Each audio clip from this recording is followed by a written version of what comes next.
La empresa, bueno, ya veis que tenemos aquí la mercantil, que arranca en el 2020. Nos dicen que ha habido un problema informático, no abona cuotas respecto al periodo de liquidación de octubre del 22, que han sido calculadas mediante el sistema de liquidación directa en plazo reglamentario, calculadas en plazo reglamentario, y en enero del 23 recibe la oportuna notificación de la provincia de Apremio, y luego, pues bueno, ante la falta de pago, la URE embarga un local, propiedad de la empresa, que consta, pues, una hipoteca en favor de esa financiera, y nos dice que luego esa deuda es liquidada. La pregunta 1, ¿la diligencia de embargo local debió ser notificada? Bueno, esta no tiene ningún misterio, es teoría pura y dura. De hecho, os pongo los dos artículos de referencia porque el 93 es el que regula las notificaciones de las diligencias de embargo, pero ya sabéis que ese a su vez contiene un pequeño matiz cuando dice eso de sin perjuicio de lo dispuesto específicamente por el embargo de bienes inmuebles, que esto ya sabéis que lo hemos trabajado, y nos vamos al artículo que regula el embargo de inmuebles, porque en este caso es un local, y nos dice que efectivamente, pues, bueno, expresamente no dice que sea obligatorio, pero tal cual se pronuncia el legislador, cuando dice el embargo de bienes inmuebles se notificará, dice se podrá notificar. Por tanto, esto de facultativo tiene poco, o sea, nada. Esto es obligatorio y tanto a la empresa como al acreedor hipotecario es imperativo. Esto no depende de que a la URE pues de repente le sople el viento sur también y le apetezca, ¿no?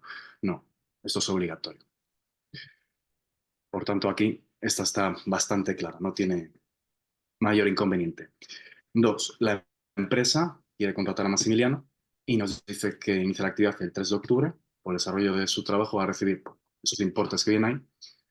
Y en primer lugar, se nos cuestiona en relación al alta de ese trabajador. Aquí, en condiciones normales, el buen protocolo sería pensar qué excepciones hay a la regla. Yo os he incluido en concreto la disposición transitoria segunda del Real Decreto 8496 porque, bueno, contempla básicamente así le falta alguno, pero bueno, son básicamente los supuestos en los que no hay sujeción a esa afiliación y altas previas, pero este no es uno de ellos. Y si habéis hecho el cálculo con el calendario, vais a ver, bueno, aparte de así, a golpe de vista, esta pregunta también es cómoda, no tiene tampoco mayor complejidad. Es la B, como podéis ver, y yo creo que os la han puesto así de clara por si acaso no estaba claro del tema de hasta dónde iban los 60 días naturales atrás, porque claro, al hacer la cuenta a mano tampoco sabemos exactamente, yo si no tengo el calendario tendría dudas. Entonces pues yo creo que el tribunal pensando en eso dice, bueno, voy a poner una respuesta que sea bastante clara, la correcta me refiero. Por eso que aquí, la 2 tampoco plantea ninguna problemática. Pasamos a la 3. Según las retribuciones de Maximiliano, indique el importe de la base de cotización mensual, considerando que hubiera bueno, hubiese estado todo el año 2014 en la empresa.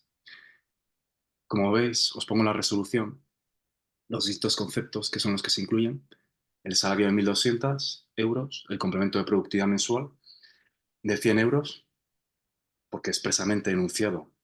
Alguna vez me preguntabais, oye Javier, esto si no viene el periodo de vengo, y yo siempre os comentaba de esto de que si no viene tenemos un problema, porque claro, tampoco sabemos realmente a qué periodo de vengo se corresponde. Se puede presumir que sea anual, pero bueno, el tribunal aquí se ha portado bien y nos ha dicho que es mensual. Por tanto, está dentro de la base, por supuesto. Y luego ya veis la prorrata de las pagas extra, porque que, veis que aquí, aunque no nos dice lo de cuántas pagas extra tiene, os está diciendo que percibe 14 nóminas.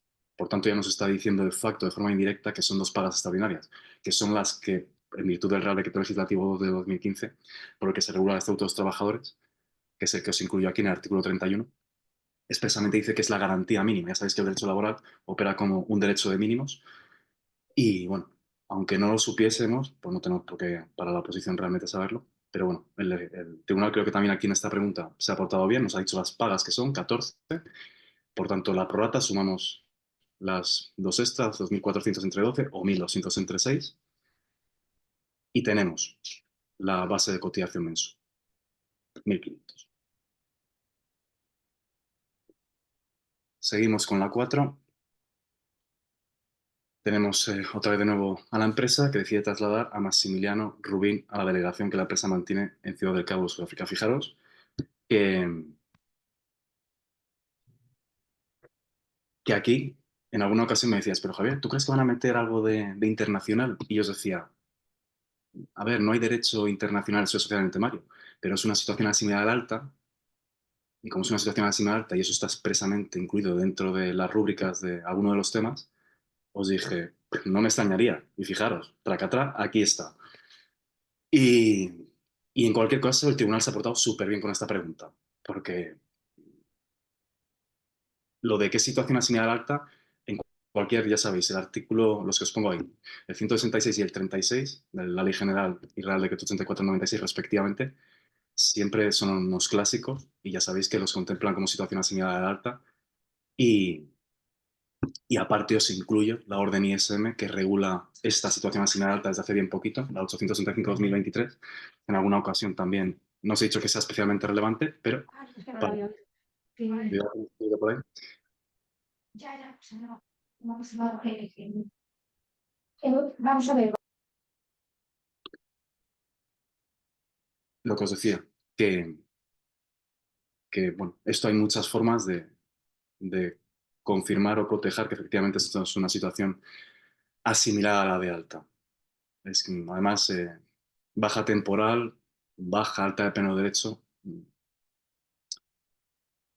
bueno, no merecen ni comentarios, porque la alta de pleno derecho ya sabéis que es en los supuestos del 167, los supuestos de incumplimiento empresarial, y, y la baja en los supuestos de desplazamiento, pues bueno, precisamente los desplazamientos están contemplados en nuestra legislación de seguridad social al objeto de garantizar una continuidad en la cotización del trabajador en España, porque se presume que es algo provisional ese desplazamiento al extranjero y para evitar que haya como lagunas en su carrera de cotización en España, pues se sigue manteniendo la cotización aquí.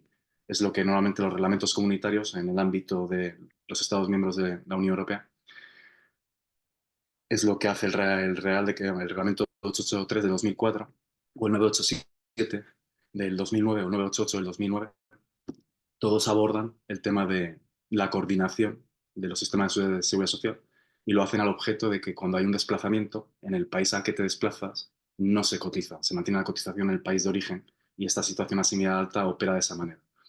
Bueno, sin más. Hasta ahora el examen está bastante bien. No nos podemos quejar. 5.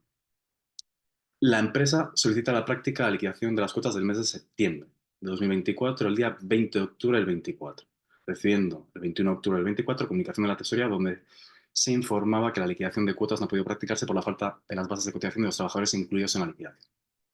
Y se nos cuestiona si hasta qué fecha se puede realmente la empresa aportar pues, la documentación que la tesorería le ha dicho que no ha aportado hasta ahora, pues cuál es el plazo máximo. Aquí lo primero que hay que identificar es el sistema de liquidación que tenemos entre manos, ya nos lo ha dicho, que es el sistema de liquidación directa. Y sabiendo eso, como el sistema de liquidación directa lo vincula al penúltimo día natural del respectivo plazo reglamentario de ingreso, tenemos que a su vez averiguar cuál es ese plazo reglamentario de ingreso, porque ya sabéis que hay una variedad de ellos. Y en este caso en concreto, pues vamos al artículo 56 del Real Decreto 1415 del 2004 y nos dice que con carácter general opera el mes siguiente de vengo. En este caso, ya sabéis que las cuotas de septiembre se tienen que, la empresa o en concreto su autorizado red, tiene que transmitirlas en el mes siguiente, octubre, pero no todo el mes siguiente, que es el plazo reglamentario de ingreso de las cuotas, sino hasta el penúltimo día del respectivo plazo reglamentario, que como sabéis, bueno, insisto, es octubre, y este mes tiene 31 días, por tanto el penúltimo día natural sería 30.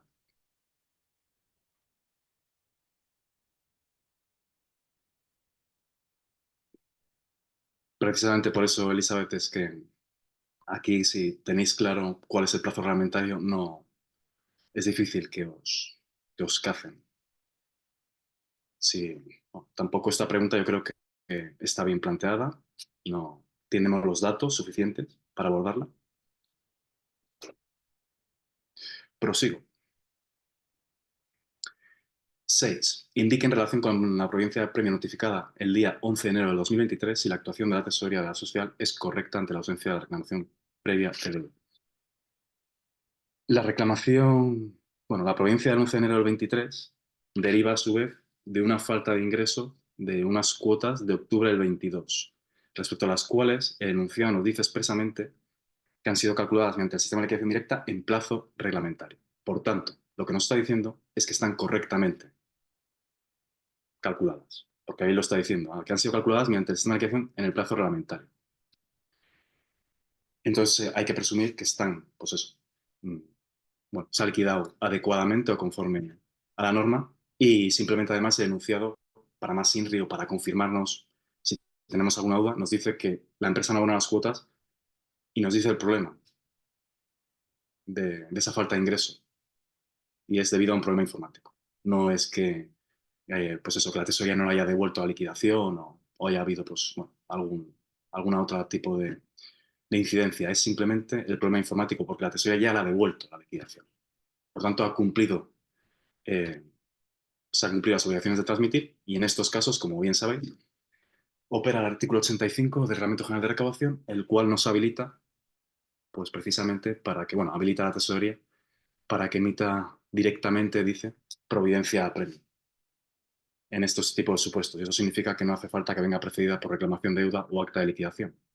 Y en este caso, además, pues los plazos que nos plantean están bien, porque fijaros que el, nos habla de que la empresa abona las cuotas totales y las cuotas a la sociedad y más conceptos de recaudación conjunta del periodo de liquidación de octubre del 22.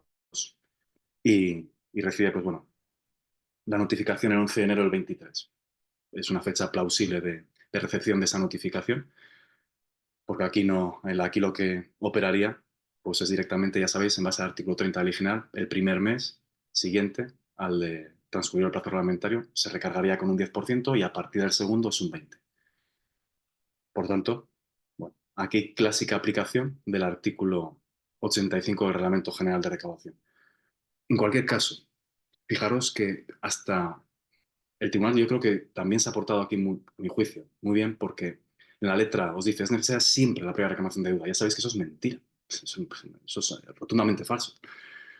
Luego, fijaros, la C es correcta porque la tesorería no está obligada en ningún caso a reclamar previamente la deuda. Bueno, eso será en, no sé, en otro ámbito, pero aquí en nuestra legislación de seguridad social, eso de que no está obligada en ningún caso a reclamar previamente la deuda, pues bueno, como bien sabéis, de hecho la regla es justamente la contraria. Y luego la D no es correcta porque en el supuesto de cuotas y más conceptos de reclamación conjunta siempre es necesaria la reclamación previa de deudas, que fijaros que aquí os está ya indicando.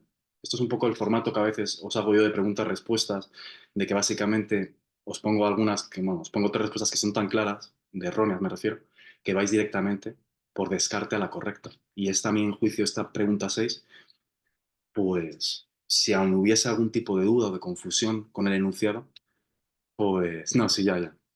Eh, pues aún así, aquí se ha portado bien. Vamos con la 7. Ante la buena marcha del negocio, la empresa decide ampliar su plantilla contratando a Guillermina Pacheco, pensando además que como es personal investigador puede disponer de una bonificación del 45% de la proporción empresarial por contingencias comunes. Este contrato de trabajo se celebra el día 30 de octubre del 24, iniciando su actividad el día 4 de noviembre, fecha en la de causa de alta en la seguridad social. Y nos dice aquí el artículo, bueno, nos plantean que si efectivamente, dada la fecha de celebración de ese contrato, si realmente, dada el contexto que nos ha dibujado el tribunal, pues van a poder obtener o no esas bonificaciones previstas. Y claro, aquí el problema viene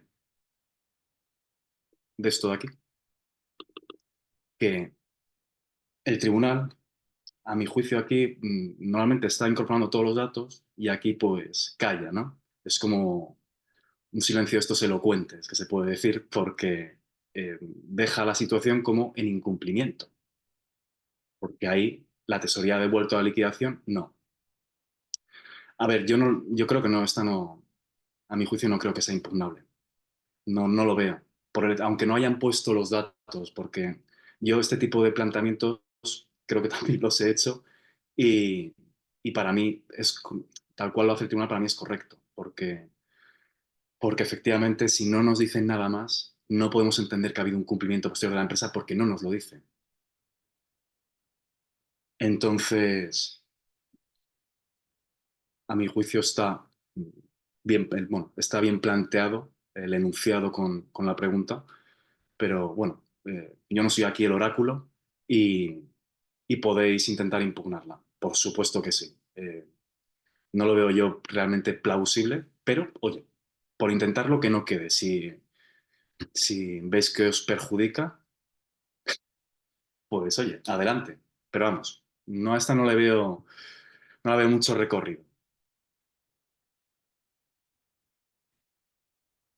Y por tanto, pues bueno, veis que pongo la ahí, porque a mi juicio, evidentemente, como la empresa se ha quedado, en la tesorería la ha devuelto a liquidación y nos dice que la tesorería ya ha cumplimentado a posteriori, hay que entender que no lo ha hecho. Por tanto, si no liquidas, es imposible pagar en plazo reglamentario de ingreso. Por tanto, no estás al corriente en virtud del artículo 20 y evidentemente, para acceder a cualesquiera beneficios en la cotización es un requisito imperativo y es la correcta. Dale, Juan. Oye, Javier, a mí, por ejemplo, esto sí, o sea, a mí no quiero que la impugnen porque la tengo bien, porque como decía, según el artículo 20.1, yo me he guiado por el artículo, pero es que de la forma que viene el modelo B, yo no sé si el modelo B la habrá podido ver, pero habla de deuda, no sé qué, pero la deuda dice que la abonaba el 13 de julio y luego en la respuesta de me dice sí, porque la abona 2 días después. Claro, yo ya fui tachando respuestas las demás, o sea, en caso de que la impugnaran, es que las otras no tienen por dónde cogerla, ¿no? No sé desde tu punto de vista tú qué piensas, porque yo las Las otras otras, no la veo que ninguna de ellas sea cierta, o sea, la de pequeña cuantía, ¿por qué? O sea, eso no viene en ningún sitio. absol- absolutamente, la B descartada porque eso de pequeña cuantía, eso no existe esa posibilidad de... El contrato es bonificado y no es necesario encontrarse al corriente. A mí, o sea, Efectivamente, rotundamente, rotundamente. La B y la C son rotundamente falsas y la D sí, porque abona la deuda 2 días después y por tanto esto también, sí, efectivamente, como bien dice Juanmi, no lo había valorado de esta manera, pero eso de las otras tres sea, que me son, plante, que son erróneas ayer de base. Eso es. me comí la cabeza con esto y yo de las otras, o sea, si tienen que dar alguna por buena, tiene que ser la A simplemente porque las otras las están haciendo mal. Efectivamente. Aquí el tribunal también, pues bueno, entiendo que igual, yo no sé, es que no sé muy bien cómo habrán hecho el planteamiento, si ya tienen el simulacro preparado de hace unos cuantos días o lo han hecho justo al final para que no se filtrase, no lo sé. Pero bueno, es verdad que aquí también, en cierta medida, ahora analizándolo así con Juan mi mano a mano, es verdad que las 3 respuestas siguientes son rotundamente erróneas también. Por tanto, es verdad que eh, a veces, aunque el enunciado nos pueda parecer un poco pues, confuso, pues aquí el tribunal también, en cierta medida, nos lo ha facilitado, porque podemos llegar Totalmente. a echarte a la correcta. Bueno, corto ya por aquí, gracias, Javier. Así, Juan.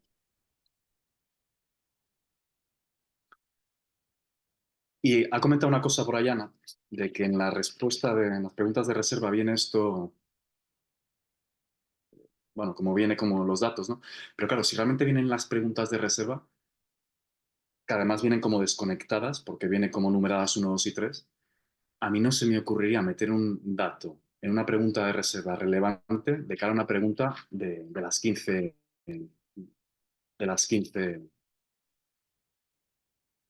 que son las que asumen en principio el protagonismo aquí, que esta solamente se recurre a ellas de manera subsidiaria, ¿no? Entiendo, pero bueno, esto también al final es una valoración mía personal, no soy el tribunal y no lo sé. Dale, Ana.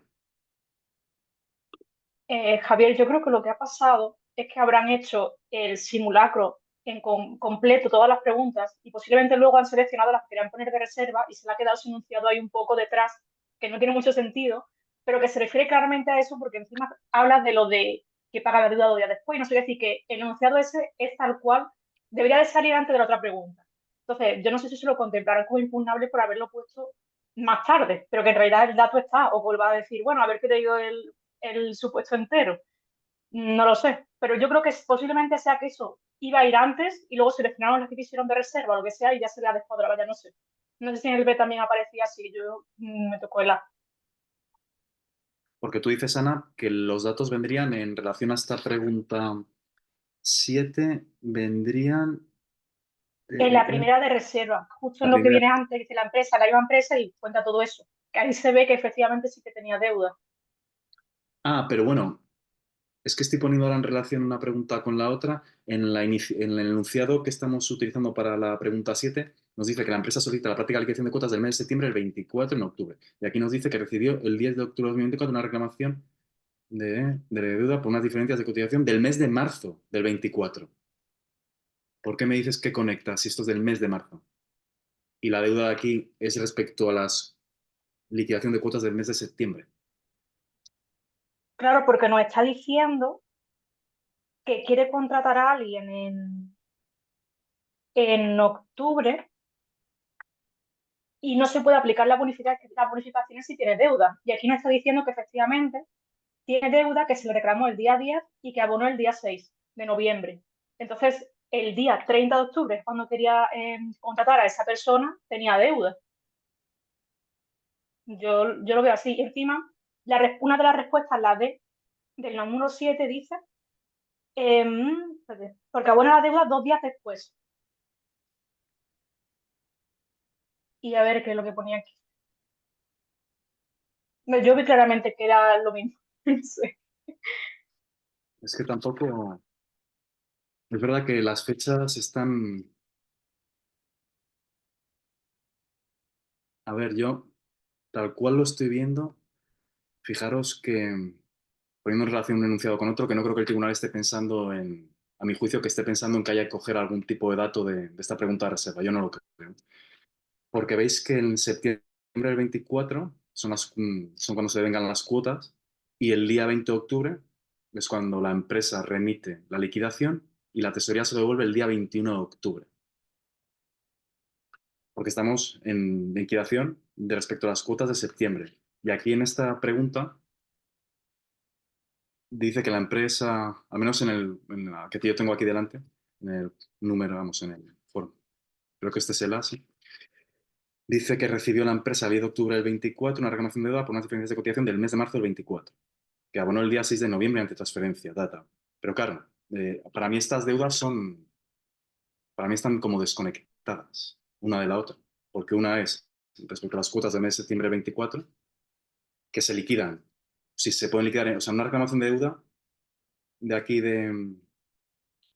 esta reclamación de aquí, es de octubre y no te pueden reclamar la deuda, o sea, no hay, es imposible que las cuotas de septiembre te las reclamen en octubre, porque Pero octubre es no estamos, precisamente... o sea, pero lo de las cuotas de septiembre es para la pregunta 5. Pero en la pregunta 7 lo que plantea es que quiere contratar a una persona que se celebra el contrato el día 30 de octubre y que inicia su actividad el 4 de noviembre. Entonces, en esa fecha tiene la deuda, no la de las cuotas esa, que no sabemos al final si la ha solucionado o no la ha solucionado, sino la de mes de marzo, que se lo reclama el 10 de octubre, lo paga el 6 de noviembre, 2 días después de cuando lo quiere contratar, y por eso una de las respuestas te quiere confundir diciendo, no, porque lo paga el 10 después, y encima te dice que el importe es de 25 euros. Por eso también otra pregunta te quiere liar diciendo, bueno, es que es poco dinero. Yo lo veo claramente que se refiere a esa Ah, deuda. amigo. Vale, vale, vale, claro, ahora sí, por lo del importe pequeño es verdad, por esa respuesta, sí, cierto, pues es verdad, esto es una chapuza en toda regla. Claro, Em, entonces yo creo que posiblemente esa pregunta iría antes y luego a lo mejor la seleccionaron de reserva, no sé, vale, no sé cómo se habrán organizado. O las mezclaron, vale, no sé. sí, sí, esto es una chapuza, porque no tiene sentido que te pongan un enunciado en una pregunta de reserva que teóricamente no tiene ni por qué emplearse. Yo no tengo por qué responder ninguna pregunta de reserva. Es que, eh, pero sí, ahora ya te he comprendido por dónde ibas, es verdad, es verdad. Aún así, a mi juicio, lo que os digo, lo hemos hablado ahora lo he hablado con Juanmi, para mí las otras tres respuestas están mal y yo puedo basarlo directamente sin tener en cuenta esta pregunta de aquí de reserva. Para mí, ahí hay aunque esto esté realmente pagado, como consta que está, para mí sigue habiendo deuda por las cuotas de septiembre, sin duda. Entonces, y a mí ahí no consta, no me dice enunciado que se hayan liquidado y demás. Por tanto, yo os planteo este caso así tal cual y yo sé que esto es si no os digo en ningún momento que se ha cancelado la deuda, es que sigue existiendo. Por tanto, no sé qué va a hacer el tribunal aquí, pero es verdad que lo que tú dices, Ana, que seguramente esta pregunta de reserva en el, en el modelo B igual va en otro sitio, va antes, y está planteada antes de esta pregunta 7, bueno, una chapuza en toda regla. Igual la tienen que impugnar, es verdad, igual es impugnable esta, pero bueno. Dale, Raquel. Vale, entonces la pregunta es, de verdad tenemos que, yo la dejé en blanco, porque me generaba duda el que fuese la A, que era como la obvia, siguiendo lo que habíamos visto en la información anterior, pero la dejé en blanco y cuando llegué a las de reserva vi que claramente las otras tres respuestas que dábamos como descartables tenían sentido solo si leías esa, porque te dice abona la deuda 2 días después, entonces, cuando hace referencia a la D, a abona la deuda en el plazo establecido para la comunicación de variaciones de datos, yo pensé, en la pregunta de reserva te dice que el día 7 de noviembre se supone que está libre de deuda, porque paga las deudas que sí que te dice que tienen, de importe pequeño, de 25 euros, pero entonces el 7 de noviembre la abona. Empieza la actividad el día 4. Entonces yo pensé, si del 4 al 7 tiene el plazo de variación de datos para comunicar que efectivamente está libre de deuda, ya no sé si pues, se podría aplicar las bonificaciones. Yo la dejé en blanco, ¿eh? Entonces, si tenemos en cuenta eso, podría valer la D y podría ser impugnable. ¿Tú crees? Para mí no, porque sigue existiendo la deuda por las cuotas del mes de septiembre, porque es que aquí no nos dice en ningún momento enunciado que se... vale, aquí está, yo te doy, tienes toda razón que aquí está liquidada esta deuda, pero ¿dónde me dice enunciado que haya liquidado la de las cuotas de septiembre? Porque la tesorería le ha devuelto la liquidación y no se nos dice nada más. Claro, yo es que tenía también la duda de eso, de si eso había generado deuda o efectivamente se podía haber subsanado porque todavía estaba en plazo de poderse subsanar, ¿sabes? Entonces, vale, no, ya está. Era por saber si, yo la dejé en blanco, de la duda, pero por saber si pudiera ser impugnable, si pudieran caber las dos interpretaciones entre la A y la D. Podríais, yo creo que se podría llegar a impugnar porque es verdad que tiene toda la pinta de que están empleando mm, los datos de este enunciado de aquí de la pregunta de reserva, pero aún así, yo sigue, para mí, aunque esa deuda está liquidada, para mí sigue existiendo otra deuda distinta. Y en tanto en cuanto no liquide toda la deuda, no está al corriente. Y si no está al corriente, no va a poder acceder a ningún beneficio. Entonces, bueno, ¿se puede llegar a impugnar? A ver, yo sigo considerando que la A es la correcta. Y a mí este escenario, el hecho de que aparezca esta pregunta y este enunciado aquí, para mí no cambia el sentido de las respuestas, porque las otras tres me siguen pareciendo totalmente... Porque fijaros, la B, sí, porque no se encuentra al corriente en el cumplimiento de las obligaciones, pero deudas existentes de pequeña cuantía. O sea, me estás diciendo que sí, sí que se podrá acceder a la bonificación porque no se encuentra al corriente. ¿Qué me estás contando? Que no, o sea, esto no funciona así. O sea, tienes que estar al corriente, no porque no estás al corriente, ¿sabes? O sea, la B la podéis tirar a la basura. La C, sí, porque el contrato es bonificado y no es necesario encontrarse al corriente. ¿Cómo? ¿Qué me estás contando? A ver, aquí el tribunal parece que efectivamente, como decía Juanmi, que Y se ha metido la una única historia. que pudiera caber duda sería la D, yo creo, en mi opinión. O sea, la B y la C eran totalmente descartables por ser un sinsentido. La única que pudiera caber, yo creo, era la D. Pero es que fíjate, dice, se abona la deuda en 2 días después y por Claro, tanto se porque, encuentra al corriente del cumplimiento en el plazo establecido para la comunicación de las variaciones de datos. ¿Qué es esto de qué me estás diciendo en el plazo establecido para la comunicación de las variaciones de datos? En realidad esto es falso. ¿Cómo qué tiene que ver el plazo establecido para la comunicación de las variaciones de datos con estar o no al corriente? O sea, el estar al corriente no está vinculado con este plazo de la variación de datos. No tiene nada que ver. O sea, aquí también yo veo que el tribunal ha metido cosas, ha cogido cosas de claro, que las... puede ser que quisiese el día por ahí, porque yo no, lo que dudaba de verdad era si cabía la posibilidad de que tú des de alta a alguien el día 4 de noviembre estando con una deuda, ¿vale? En cuyo caso no aplicaría ninguna de las bonificaciones, pero esa deuda se abone porque se supone que la transferencia llega al día 7 y que tú puedas con ese alta de respecto del día 4 hacer una variación de datos y comunicar que el día 7 ya sí que estás al corriente y puedas aplicarte las bonificaciones. Esa era mi duda. A ver, si realmente no existiese la deuda de las cuotas de septiembre, porque en octubre la tesorería le ha devuelto la liquidación y la empresa no ha hecho nada, por tanto en noviembre cuando el contrato existe no está al corriente respecto a esas cuotas de septiembre, no está al corriente. Por tanto, si no existiese eso, efectivamente, y solamente tuviésemos como dato esta deuda de aquí del 10 de octubre del 24, que liquida el 7 de noviembre, efectivamente, dado que ahí sí que ya estaría al corriente, porque si no existiese esa deuda de las cuotas de septiembre, sí que podría aplicarse. Pero aún así la D, eso de que pongan plazo establecido para la comunicación de las variaciones de datos, eso es una invención que se ha metido aquí. El tribunal aquí es como cuando yo os meto un pufo, que os meto cualquier cosa que no tiene ningún tipo de sentido. Entonces, para mí, la B, la C y la D las veo muy claras que no. Pero es verdad que esto de que el enunciado aparezcan datos que están utilizando para las respuestas de la pregunta 7 en el enunciado de la pregunta reserva, como mínimo es confuso. No sé qué necesidad tienen de hacer esto, pero bueno. Dale, Belén. Sí, perdón, que no le daba el audio. Respecto a este tema, es que en el enunciado de las preguntas de reserva dice que recibió la reclamación de deuda el 10 de octubre y que la pagó el 6 de noviembre. Entonces también la pagó fuera de plazo, además. O sea, porque el plazo sería, de hecho, es la pregunta 1. ¿Hasta cuándo tendría para pagarlo? Y tiene hasta el 5 de noviembre. Es verdad, donde se reciben los Con lo fondos el cual día 7. tampoco estaría al día, digamos, pagó un día después del plazo, digamos, reglamentario. Tienes, Belén, toda la razón, porque en el fondo dice que está pagando la reclamación de deuda y automáticamente cuando transcurre el plazo de reclamación de deuda, la deuda se recalcula y ya no va a ser con el modelo, ya no va a ser el 20% del recargo, va a ser el 35% y dice que paga la reclamación de deuda y si paga la reclamación de deuda está pagando el importe principal con el recargo del 20%.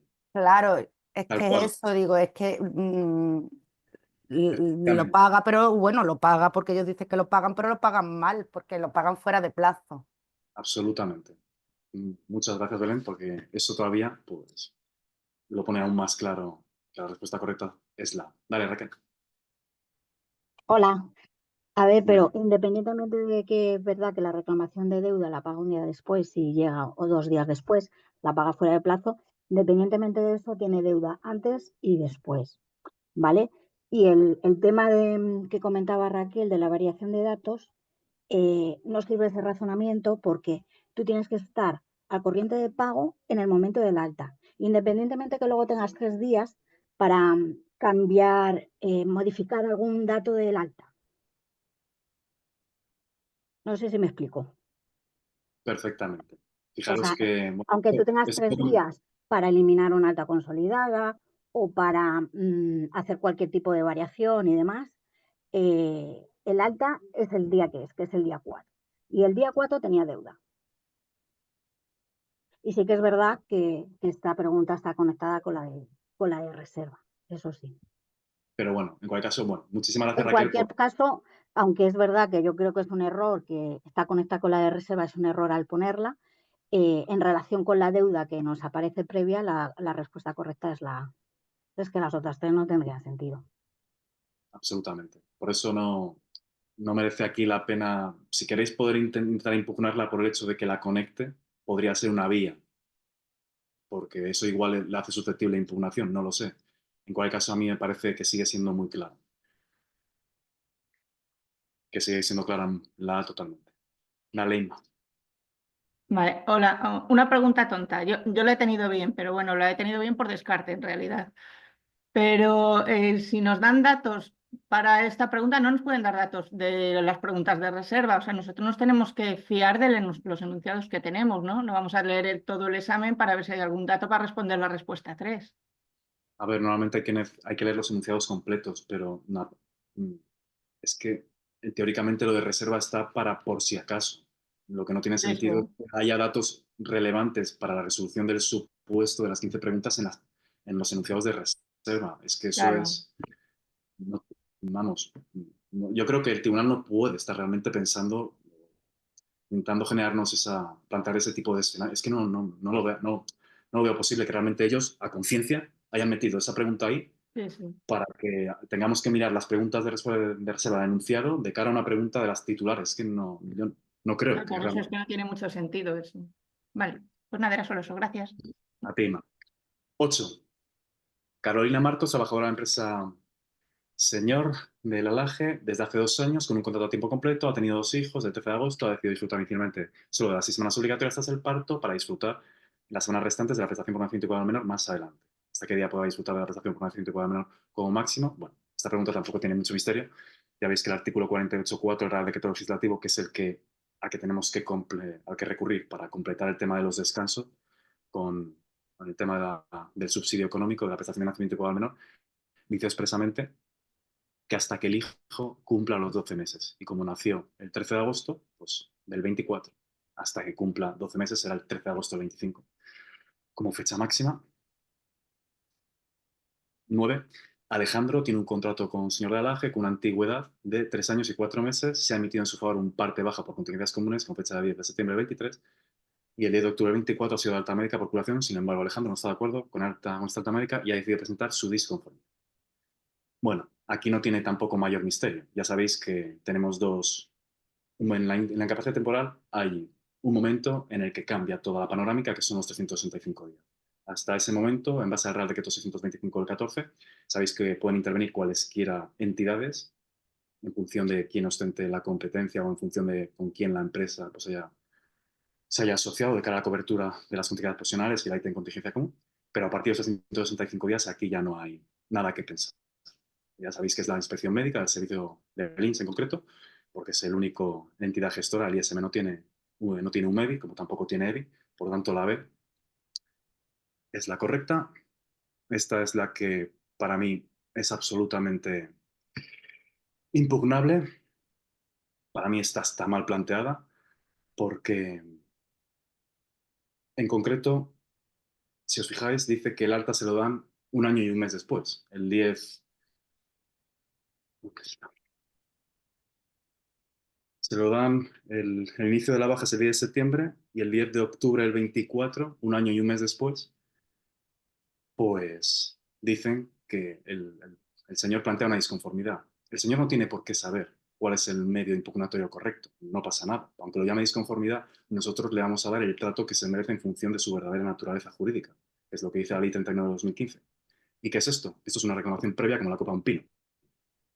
En base al artículo 61 de la Ley 36/2011, tendría 11 días hábiles. Nada de ya aquí ni disconformidad ni gaita, porque realmente para que fuese disconformidad nos tendrían que plantear que el efecto económico de la IT concluya los 365 días, sin perjuicio de que después llegue la notificación más tarde, la resolución. No hay problema. Puede tardar en llegar y luego tenemos 4 días naturales. Perfecto. Pero nos dice que la alta médica tiene efectos del 10 de octubre al 24, un año y un mes después.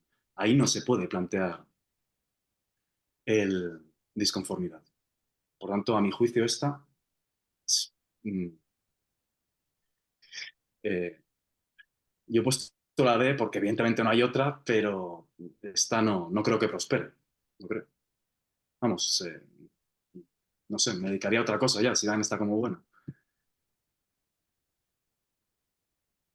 No, estas cosas tenéis que impugnarlas, porque esto no puede quedar así. Es que si no la impugnáis vosotros, me lo decís a mí que la impugno yo.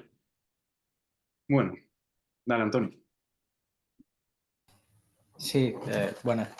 Quería preguntar, bueno, lo primero, ahora si queréis al final o ahora, da igual, ¿cómo se impugna? Porque no tengo ni idea del procedimiento de Eso, impugnación. Antonio, luego os lo confirmo, os lo comento justo al final. No te preocupes. Vale, y lo segundo que quería comentar, que creo que viene en una pregunta de ahora después, porque yo tenía el B un poco diferente. Había una pregunta, que ahora la veremos, que creo que usaba datos de un fragmento de párrafo anterior, no justamente el que tenía encima, sino uno anterior. Entonces, quería preguntar si eso es posible, está bien o es impugnable también. Porque no que use la de reserva, sino que usa un dato del fragmento anterior. A lo mejor hay un fragmento de texto, 3 preguntas y luego otro fragmento de texto. Y la pregunta de abajo usa del primer fragmento el dato. Es que realmente eso por poder puede darse. De hecho, fíjate que las preguntas que hemos ya respondido hay algunas que se basan no solo en el enunciado precedente, sino en previos. Porque el enunciado es todo o sea, todos los párrafitos que aparecen dispersos son todos enunciados. Lo que pasa es que lo que a mí me parece que como mínimo es cuestionable que tengamos que recurrir a datos de las preguntas de reserva. Eso es otra cosa bien distinta. Porque teóricamente las preguntas de reserva son solo, se tienen en consideración cuando hay preguntas pues, impugnadas de las 15, pero si no, yo no tendría ni por qué ni siquiera plantearme ir a las preguntas de reserva. Entonces, para mí eso es lo cuestionable. Vale, gracias. De nada. Así que sigo. 11. Veis que bueno, tenemos aquí a 2 hermanos, nos dicen sus fechas de nacimiento, que vienen trabajando desde hace 10 años. Y empezamos con Carlos, que ha estado en el servicio militar y acredita 34 años cotizados en el 1 de diciembre del 24. Dice que no tiene descendencia y 1 de diciembre del 20 ya tiene acreditada una discapacidad del 65%. Dice sin que tal circunstancia le haya afectado a la realización de su trabajo o a las condiciones del mismo. Está pensando en jubilarse el 1 de diciembre de este 2024. Y vemos que la pregunta es, a los efectos de acceso a la jubilación de Carlos Palau, ¿le afectará de algún modo la discapacidad que acredita?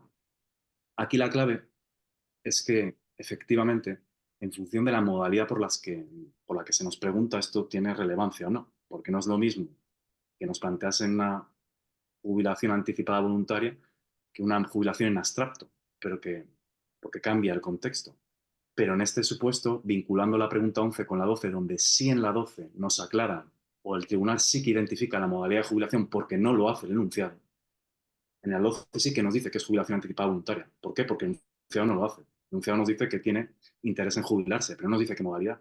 Por tanto, y además la pregunta 11 en el interrogante nos dice eso, es una pregunta súper abstracta, a los efectos del acceso de la jubilación. No nos dice ni en qué fecha, nos dice de la jubilación, porque si hubiese querido realmente matizar la modalidad, nos hubiese dicho los efectos de la jubilación de Carlos Palau el 1 de diciembre de 2024, nos hubiese dicho la modalidad, pero no nos dice nada el tribunal, porque no está pensando en la modalidad, habla de jubilación en amplio. Y en jubilación en amplio, sin precisar la modalidad, efectivamente la discapacidad del 65%, claro que tiene relevancia. Porque en función de los años afectados por esa discapacidad, da igual que no esté vinculada al trabajo, las discapacidades no son incapacidades. Las incapacidades sí que hay afección de capacidad laboral, pero la discapacidad no tiene por qué realmente haber un impacto. Algo seguramente tendrá alguna repercusión, pero bueno, ahí no se estudia la afección en la capacidad laboral. Por tanto, aquí, como ha estado 4 años completos trabajando con esa discapacidad, dado que no concurre el supuesto de aplicación del 0,5%, porque ahí requería, creo que, la ayuda de un tercero, aplicar 0,25 por 4 años, un año de anticipado. Entonces, claro, estas son las valoraciones que hay que hacer, porque lo que os digo, en el 208 de la Ley General dice expresamente que no se pueden aplicar los coeficientes reductores de edad. Pero claro, para el 208, para jubilación anticipada voluntaria, pero es que no nos está preguntando por esa modalidad. Está hablando en amplio. Donde sí nos pregunta por esa modalidad es en la 12, que seguimos. Por tanto, la C es la correcta en la número 11. 12, suponiendo una base regulada de la pensión en el momento de acceso a la misma, 2.800 euros, ¿a partir de qué fecha cumpliría Carlos Palau los requisitos de edad y cotización para acceder a la jubilación anticipada voluntaria del trabajador? Me habéis preguntado que por qué menciona ese dato de la base reguladora. Acordaros de los requisitos de 208. Aparte de anticipar la edad en 2 años respecto a la edad de jubilación ordinaria, tienes que acreditar los 35 años cotizados y aparte que el importe de tu pensión esté por encima del mínimo en función de tu situación familiar. Claro, nos meten ese importe tan importante para que seamos conscientes de que en base a los ya sabéis que el 100% de la base reguladora son 36,6 años. Él tiene 35. Por lo tanto, va a estar cerca del 100%. Si aplicamos ese casi 100% al 2.800, su pensión va a estar claramente por encima del mínimo que le corresponde en función de su situación familiar. Por tanto, va a tener derecho a la jubilación anticipada voluntaria, pero hay que ver qué requisito. Y en este caso es el 1 de junio de 2025, conforme a la legalidad vigente a fecha de este examen. Porque si no dijesen la legalidad vigente, esta pregunta sería impugnable también. Pero como nos dicen que la legalidad vigente a fecha de este examen es la de septiembre, pues no. No, Eva, porque en el fondo no. Porque si no nos dijesen lo de la legalidad vigente a 2024, realmente en la práctica no sería el 1 de junio, sería el 1 de agosto del 25. Porque la edad ordinaria en el 2025, con respecto a personas que como él acreditan menos de 38 años cotizados, son 66 y 8 meses. Por tanto, tendría que ser el 1 de agosto del 25, en la práctica real. Pero la legislación vigente a fecha de examen, eso no ha entrado en vigor, eso entra en vigor en 2025, lo de ese cambio. En el 2024 está la transitoria, la edad ordinaria está fijada en 66 y 6, para cuando acreditas menos de 38 años. Pero bueno, que igual la podéis impugnar. Yo aquí, lo que os digo, yo solamente, al final yo os comparto las valoraciones y juicios en base a lo que, bueno, en base a nuestra legislación, y eso no significa que no podáis pues intentar abordar esta pregunta e impugnarla. A mi juicio yo creo que no es impugnable, pero bueno. Vale, Belén. No, es que me ha dejado sorprendida. Yo la tengo bien, gracias a Dios. Pero pero yo pensaba, o sea, la he contestado bien pensando que era impugnable porque para mí era el 1 de agosto. Lo que pasa es que dentro de que no era ninguna, digamos, para mí, porque eso se sabe que a 2025, o sea, es que en 2020, o sea, el 1 de junio de 2000, espérate que lo tengo por aquí apuntado, el 1 de junio de 2025, le faltan 2 meses porque en 2025 ya la edad de jubilación. La realidad es que no te están preguntando por la legislación vigente a 2025.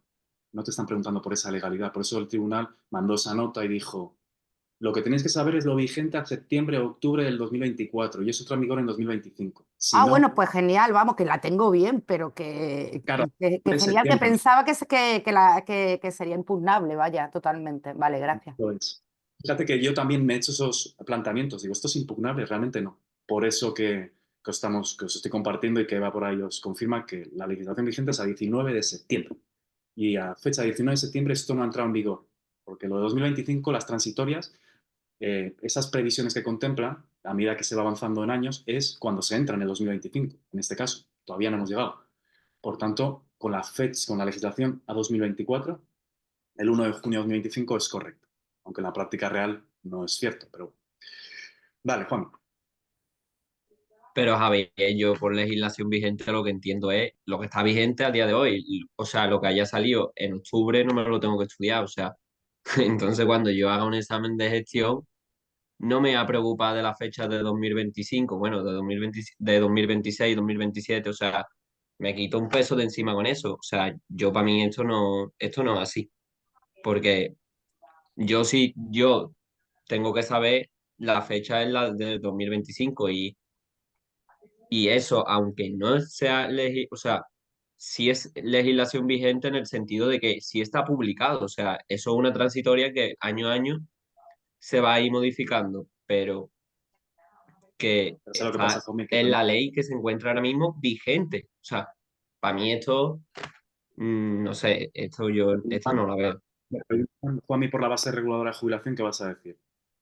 La vigente, la que aparece en la ley general. Si te preguntan por la cotización de los trabajadores a partir del año que viene por encima del tope máximo de esa cotización, ¿qué les vas a decir? El 19 bis, todavía no entra en vigor, es la que está ahí en la ley general. Ahí no tengo precedente, hombre. Claro, es que en el fondo hay muchas cosas que vienen en la ley general, muchas, pero que no han entrado en vigor. Y si no entra en vigor, os dice esa nota, yo esa nota porque no la tengo delante, pero estaría guay tenerla aquí y ver qué dice, qué expresión emplea ahí el tribunal, porque dice legalidad vigente a esa fecha.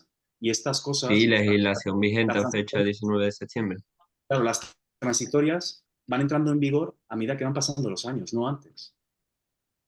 Entonces, pues, oye, que yo, Juanmi, en tu postura la comprendo. Y igual Pues entonces, Javier, yo aquí se lo podría hacer plantear tribunal, como diciendo, entonces, si no quieres que conozca, o sea, si no quieres realmente que aplique lo de 2025, pásamelo a 2023. O sea, habérmelo planteado hacia atrás.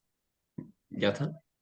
prueba. A ver, yo, si es que al final, a saber que os puedan responder, por intentarlo, prueba. Tú estás en tu derecho de O impugnar. sea, para Yo a mí mí esto es no es impugnable, pero entiendo tu punto de vista perfectamente. una pregunta mal que a mí sí me perjudica. Vamos, claro, claro que me perjudica. Yo me fui y digo, 2025 no, si me faltan 2 meses. Y digo, bueno, a lo mejor es que no ha tenido en cuenta la edad de jubilación ordinaria. Y digo, si no la ha tenido en cuenta la edad de jubilación ordinaria, pues ha ido a 1 de diciembre. Yo no estoy pensando en lo que piensa el tribunal. A mí me tiene que dar algo que sea tangible, que yo lo pueda tocar. No sé si me estoy explicando.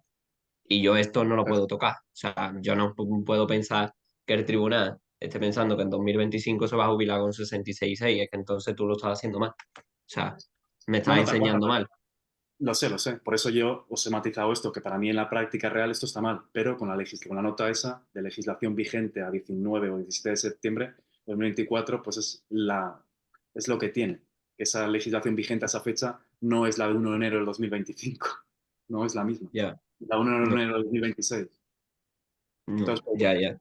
los entiendo, ¿eh? Pero yo, Juanmi, si estoy en tu posición, la impugno a muerte. O sea, no, Claro, claro, no me claro. hagas ni No, caso. y la impugnaré porque ya eso me cambia mucho la nota, pero bueno, es que es 1,25 cada vez que te quitan una que está mal.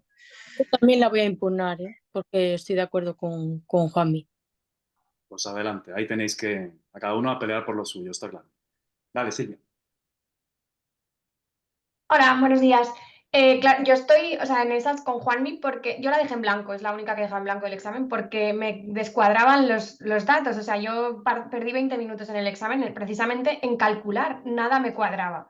Entonces, al final, pues la dejé en blanco. Lo que, claro, tú tienes que calcular, entiendo, Javier, la edad que este señor se podrá jubilar en el futuro, la edad ordinaria que se podrá jubilar.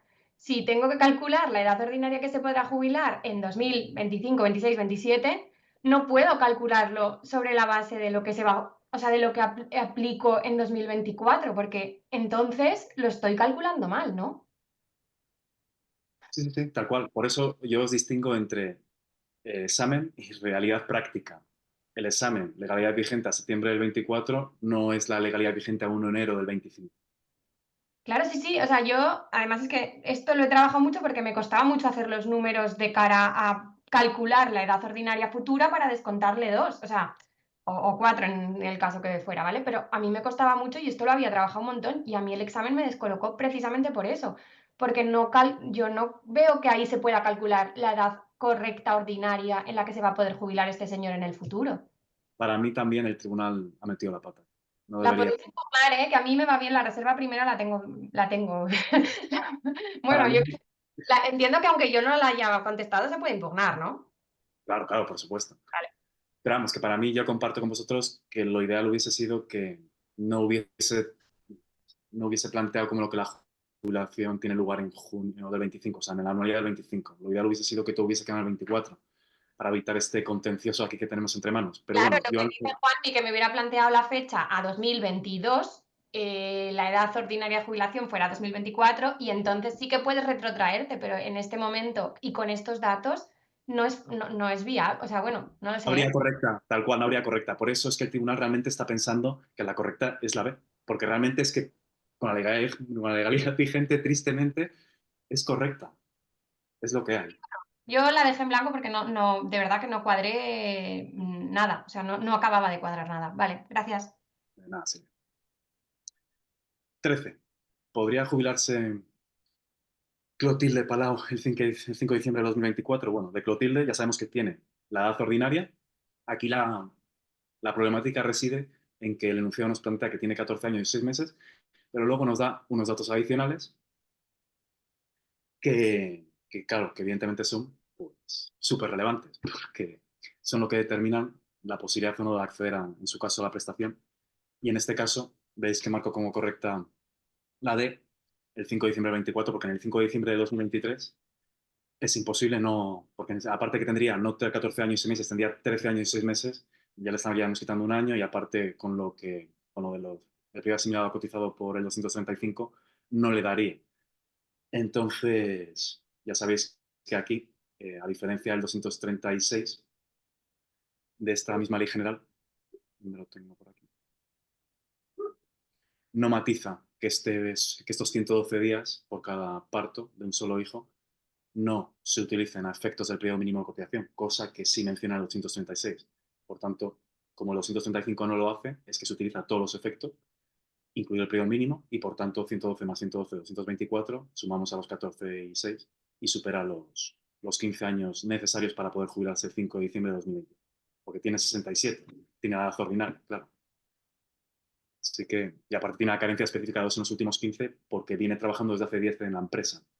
Por tanto, como viene desde hace 10, está trabajando de forma continuada y esos 2 últimos años ahí están.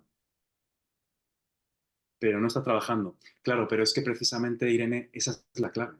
La clave es que no trabaje, porque si está trabajando no se aplica un periodo asignado a cotizado. Los periodos asignados a cotizado solo tienen sentido cuando no hay trabajos. Esos 112 días son las 16 semanas de la prestación de nacimiento y cuidado al menor.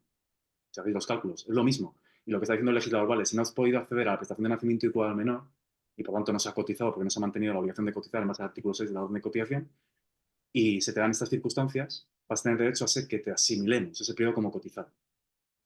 a efectos de jubilación e IP. Precisamente tiene sentido cuando no se trabaja. Si estás trabajando, no se computa de forma similar, porque es que estaríamos duplicando el periodo. Eso es lo que dice el 235.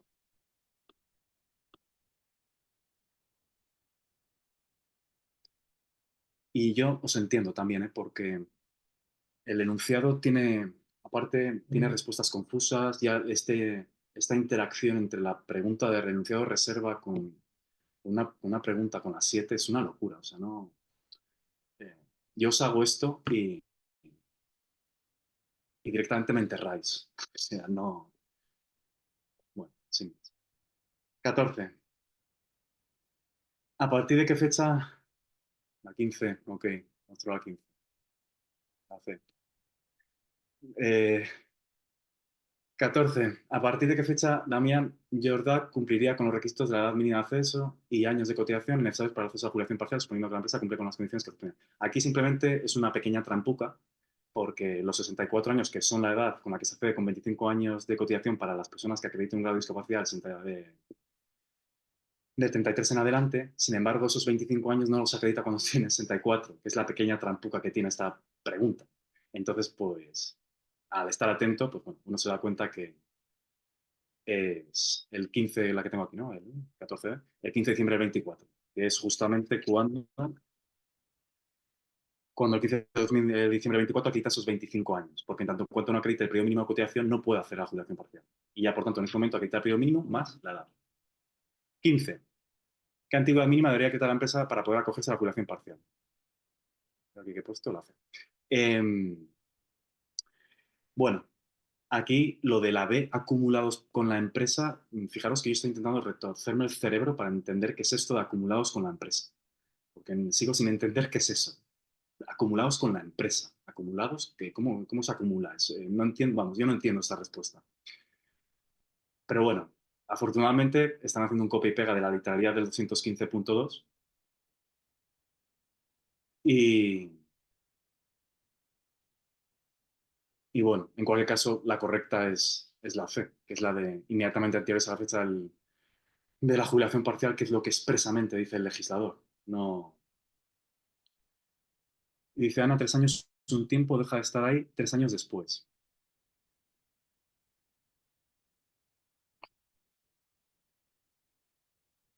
Vale, es toda su vida laboral.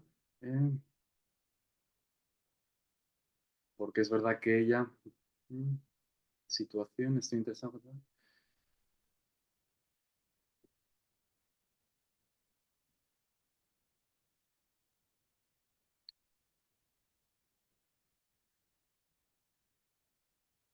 Vale, ahora entonces sí, con ese dato, bueno, está bien, pero en cualquier caso, aquí, por ejemplo, fijaros, el 215 no da pie a las dudas. No da pie. Y es básicamente lo que está diciendo la respuesta C correcta. Inmediatamente anterior a la fecha de la jubilación parcial. Y bueno, ahora ya entendiendo lo de acumulados, pues bueno, acumulados sí podrían ser siempre y cuando sean inmediatamente anteriores. Lo que es imperativo es que sean inmediatamente anteriores. Eso es imperativo. Que puedan ser acumulados. Sí, claro, esta situación yo, por ejemplo, nunca me la he planteado. ¿Vale? Sí, en el fondo.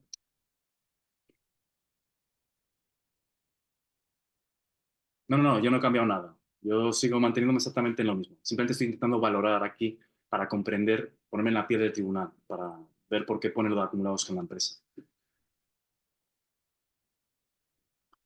Pero es que, en el fondo, vamos al 215, acreditar un periodo de antigüedad en la empresa de al menos 6 años, inmediatamente anteriores a la fecha de la jubilación parcial. Inmediatamente anteriores. Es que tienen que ser inmediatamente anteriores. No nos vale que efectivamente se acumulen porque tengamos 3 justo al final y otros 3 más lejos, porque ahí se acumularían, entiendo yo que está planteando eso, que se acumularían y harían 6, por ejemplo, pero no serían inmediatamente anteriores. Eso es. Entonces, en principio, la C es la correcta. No, porque es realmente la correcta, tal cual.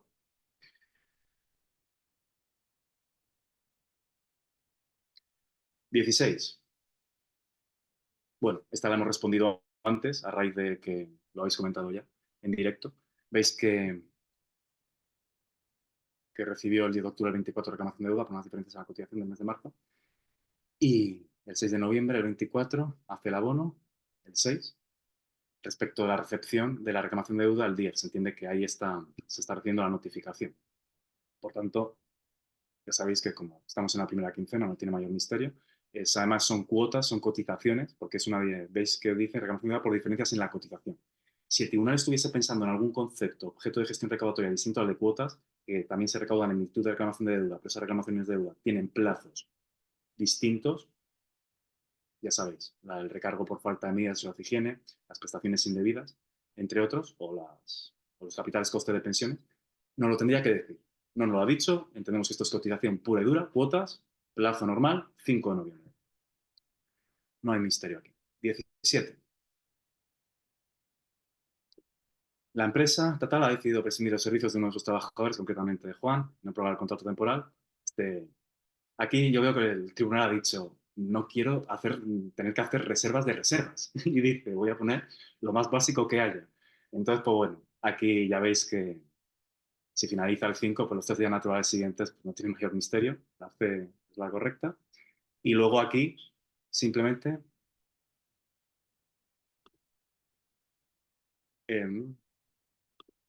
Belén, quítate la cámara, porfa, que estoy grabando.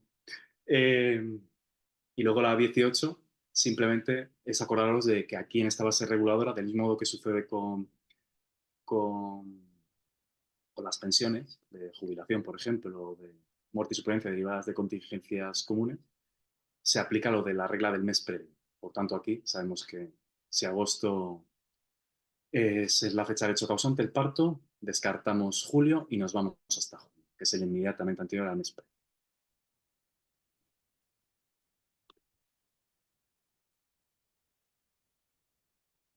La 16 he puesto la